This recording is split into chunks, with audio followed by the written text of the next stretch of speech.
বিশ্বে এমন অনেক প্রাণী রয়েছে যেগুলো প্রাকৃতিকভাবেই দীর্ঘ সময় বেঁচে থাকে। এই প্রাণীরা তাদের দীর্ঘ জীবন যাপনের কারণে সবার মনোযোগ আকর্ষণ করে। আজ আমরা জানব সেই সমস্ত প্রাণী সম্পর্কে যারা দীর্ঘতম সময় বেঁচে থাকে এবং তাদের জীবনযাত্রা অত্যন্ত আশ্চর্যজনক। কচ্ছপ বিশ্বের সবচেয়ে বেশি বয়সী প্রাণী। কচ্ছপের জীবনকাল নিয়ে মানুষের মধ্যে দীর্ঘদিন ধরে কৌতূহল ছিল। কচ্ছপ একাধিক প্রজাতির মধ্যে সবচেয়ে বেশি বাঁচে। 2006 সালে কলকাতার আলিপুর চিড়িয়াখানায় এক কচ্ছপের মৃত্যুর সময় বয়স ছিল প্রায় 255 বছর। কচ্ছপের জীবনকাল এত দীর্ঘ হবার জন্য কিছু বিশেষ কারণ রয়েছে।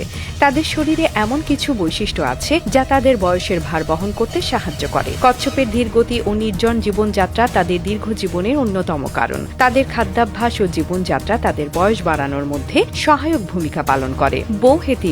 বৌহে তিমি যাদের নাম শুনলে অনেকেই অবাক হবেন। এই তিমি একেবারে 200 বছর পর্যন্ত বাঁচতে পারে। বিশেষত এই প্রজাতি মূলত সমুদ্রের গভীরে বসবাস করে এবং খুব কম লোকই তাদের সম্পর্কে জানে। এই তিমির জীবনের দীর্ঘায়ু সম্ভব হয়েছে বিশেষ একটি জিনের কারণে, যা তাদের শরীরের খারাপ হয়ে যাওয়া ডিএনএ সঠিক করতে সাহায্য করে। বৌহে তিমির গায়ে এক ধরনের বিশেষ জিন পাওয়া যায় যা তাদের ক্ষতিগ্রস্ত শরীরের কোষ ঠিক করতে পারে, যার ফলে তাদের দীর্ঘ জীবনের সম্ভাবনা অনেকটাই বৃদ্ধি পায়। এই প্রাণীটির একটি বৈশিষ্ট্য হলো তার ধীর গতি এবং বিশাল আকার, যা তাকে শিকারী প্রাণীদের থেকে নিরাপদ রাখে। তাদের প্রজাতি আজও সমুদ্রের গভীরে বাস করছে এবং এর টেকসই জীবন ব্যবস্থা তাদের বেঁচে থাকার সম্ভাবনাকে শক্তিশালী করে। Greenland host or Greenland Shark.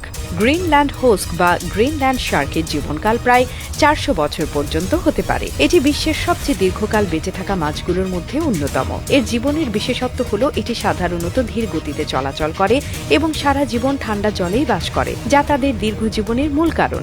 এই হোস্টের শরীরে একটি বিশেষ অ্যান্টি এজিং প্রক্রিয়া কাজ করে যা তাকে বাঁচিয়ে রাখে। এলডার্ড টার্টল পৃথিবীর অন্যতম দীর্ঘজীবী প্রাণী। তারা প্রায় 180 বছর পর্যন্ত বাঁচে এবং দীর্ঘ জীবন যাপন করে। এই কচ্ছপের বেঁচে থাকার সময়কাল তার ধীর গতির এবং নির্জন জীবনধারার জন্য অনেকাংশেই দায়ী। এরা সাধারণত খুব কম খাদ্য গ্রহণ করে এবং ধীর গতির কারণে খুব বেশি শারীরিক চাপের শিকার হয় না। এর ফলে তারা দীর্ঘ সময় ধরে বেঁচে থাকতে সক্ষম হয়।